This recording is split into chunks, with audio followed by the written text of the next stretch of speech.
Vamos a revisar la guía de práctica clínica de diagnóstico y tratamiento de fiebre sin signos de focalización en los niños de 3 meses hasta 5 años de edad. Fiebre de origen desconocido, la guía número 50. ¿Cómo se define la fiebre de origen desconocido? La fiebre se define como una temperatura rectal arriba de 38, temperatura axilar arriba de 37.5 o timpánica por encima de 38.2. Se considera fiebre a la elevación de la temperatura por arriba de esta variación diaria: 37.5 axilar, 38 rectal y 38.2 timpánica. La fiebre sin signos de focalización se define como fiebre sin origen aparente después de historia clínica y examen físico, usualmente menor a 7 a 10 días. Fiebre de origen desconocido sin foco, menor de 7 a 10 días, sin origen aparente después de un examen físico y historia clínica completa. Y recuerden, 37.5 axilar, 38 rectal y 38.2 timpánica. ¿Cuáles son los factores de riesgo y las manifestaciones clínicas en la fiebre sin foco? Para detectar fiebre se recomienda el uso de un termómetro electrónico, químico o de rayos infrarrojos. La desventaja de un termómetro de mercurio es la posibilidad de ruptura, con el derrame de mercurio y riesgo de toxicidad. Hay que corroborar la temperatura cuando los padres reporten fiebre por el tacto. Conocer las diferencias entre la temperatura corporal dependiendo del sitio anatómico, así como de la frecuencia respiratoria, tensión arterial y edad, lugar anatómico y tensión arterial. También considerar el diagnóstico de fiebre sin foco en todo niño previamente sano con una fiebre menor de 7 días, sin foco infeccioso y sin infección interrecurrente. La incidencia de enfermedad grave en niños menores de 5 años es de 1 en 400 a 1 en 100,000. Las infecciones bacterianas graves en el niño que acude a un hospital con fiebre sin foco son especialmente infección de vías urinarias, 217 por cada 100,000, neumonía 111, bacteremia 105 y meningitis 23 en cada 100,000. Estas tenemos que considerar siempre en estas fiebres sin foco, principalmente una IBU, luego una neumonía, luego una bacteremia y luego una meningitis.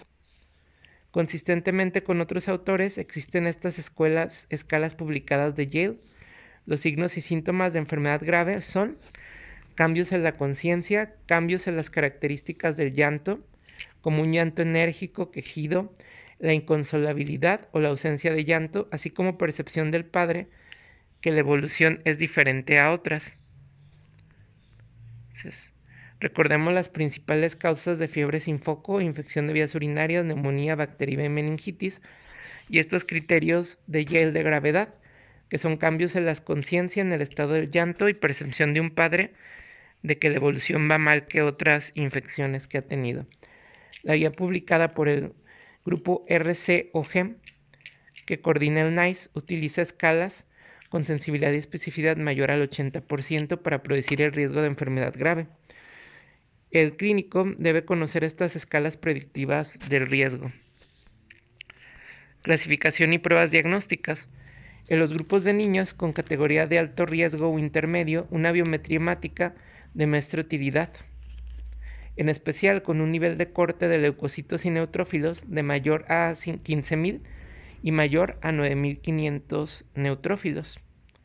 No existe una indicación absoluta para realizar biometría, pero puede ser útil para identificar el corte de leucocitos y neutrófilos. Recuerden, más de 9,500 neutrófilos, más de 15,000.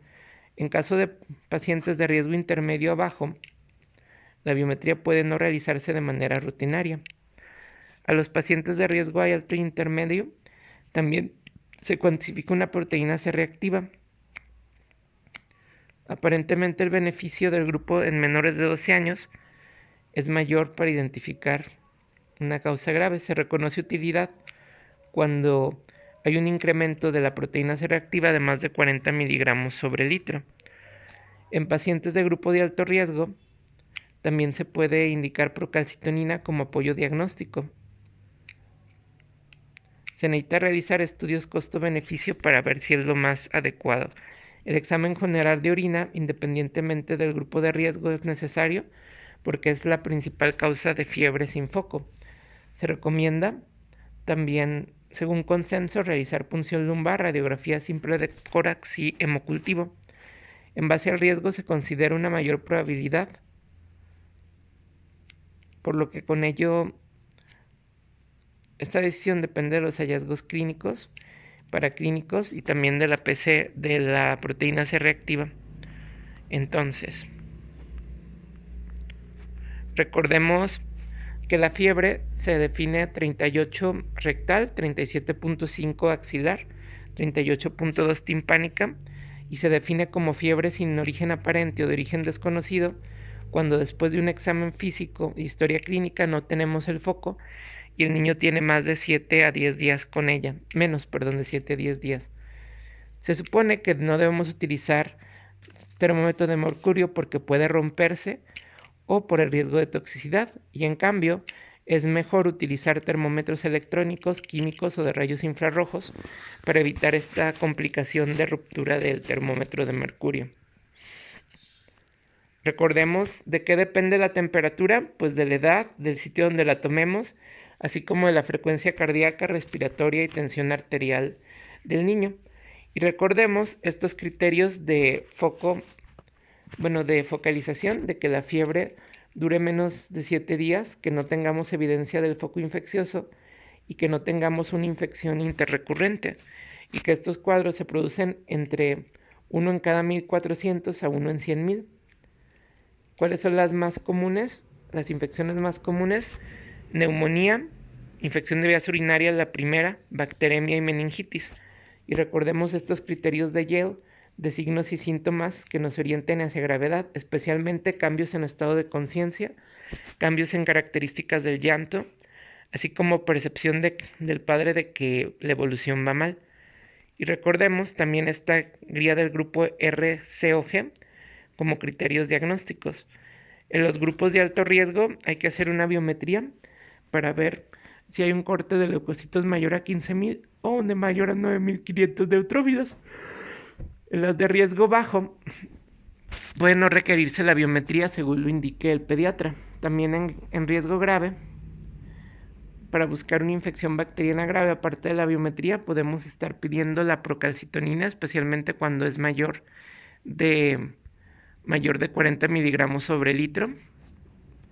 También recordemos que en estos casos sería bueno, si pensamos en una infección bacteriana grave, hemocultivos, punción lumbar, radiografía simple de tórax y siempre un examen general de orina. Y ya si se requiere, punción lumbar, radiografía de tórax y hemocultivos.